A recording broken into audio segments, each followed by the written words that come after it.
এই ভিডিওটা শাশুড়িদের জন্য, মানে যেসব বউরা মনে মনে ভাবো যে আমরা স্বামী স্ত্রীতে ঝগড়া করছি, তো আমার শাশুড়ির সাথে ছেলের দিকে হচ্ছে, ওর ছেলেকে যদি কিছু বলছি তা আমার শাশুড়ি আমাকেই বকা দিচ্ছে, ছেলেকে কিছু বলছে না।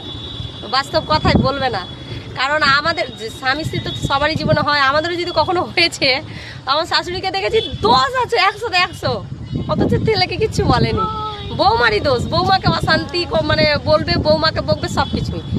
কারণ সেটা এখন বুঝতে পারছি। আমি বলতাম যে কেন এরকম বলবেন সব সময়, আপনার ছেলের তো দোষ, বলছে এখন বুঝতে পারবি না, ওতে দিয়ে বুঝতে পারবি।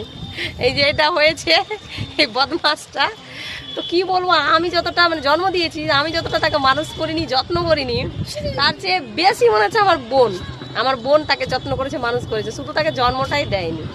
অথচ আমার বোন যদি এক চড় মারে, মানে খরচটাও চালাই, তবুও আমার বোনকে আমি আমার বোনের সাথে তর্ক লাগিনি। হ্যাঁ, কি বলবো, আমার বাবা যদি কিছু বকেছে, একটু বদমাস তো যদি আমার বাবা বকে, আমার বাবার সাথে আমি কথা বলি না, রাগ হয়ে যায়, দূর আমার ছেলেকে সবাই বকে। এটা বাস্তব কথা। সন্তান সারা জীবনই ছোট থাকে মায়ের কাছে, আর নারীর একটা টান থেকেই যায়। সন্তানকে কেউ কিছু বলে প্রচুর ব্যথা লাগে, এটা নারীর টান থেকে যায়।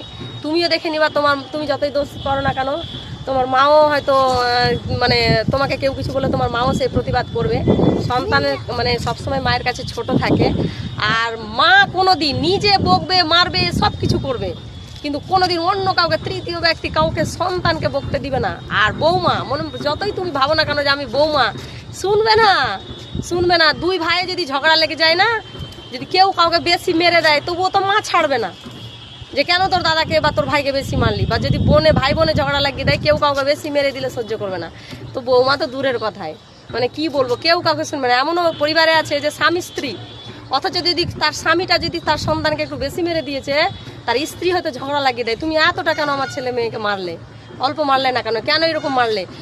এটা বাস্তব কথা। মা জন্ম দেয় কিনা, নারীর একটা টান থাকে, কোনো দিন মানে নিজে মারবে, যাই কিছু করুক না কেন, তৃতীয় ব্যক্তি যদি কেউ একটু আঘাত করে, সে সহ্য করবে না, নিজের স্বামী থাকলেও কেউ না। তো আজকে বুঝতে পারছি, মা হওয়ার পর বুঝতে পারছি, আজকের দিনে এসে বুঝতে পারছি যে হ্যাঁ, ছেলেকে সাপোর্ট করাটা স্বাভাবিক। কারণ ছেলেটাকে আমি বুঝতে পারি আমার ছেলে দোষ করছে, অথচ আমি সাপোর্ট করবে, কারণ আমি যে মা, আমি পারি না যে। তো শুধু আমি যেমন মা হয়ে আজকে বুঝতে পারছি, তাই তোমাদের সঙ্গে শেয়ার করলাম ব্যাপারটা। অযথা শাশুড়িদের ভুল বুঝে না গো, কারণ ওদের একটা নারীর টান থেকেই যায়। বলবে, তুমি হাজার বলো, ছেলের দিকেই হবে। তোমার কিচ্ছু দোষ নেই, হাজার দোষ ছেলের আছে, ছেলের দিকেই হবে। কেন হবে যে নারীর টান?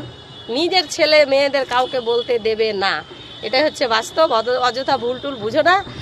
তো এটাই বলবো, আজকে বুঝতে পারছি, মানে মা হয়ে বুঝতে পারছি, এই বদমাসটা হওয়ার পরে বুঝতে পারছি যে সত্যি। কি হাই করে দাও, হাই, চুমু দিয়ে দাও একটা আমাকে। ওর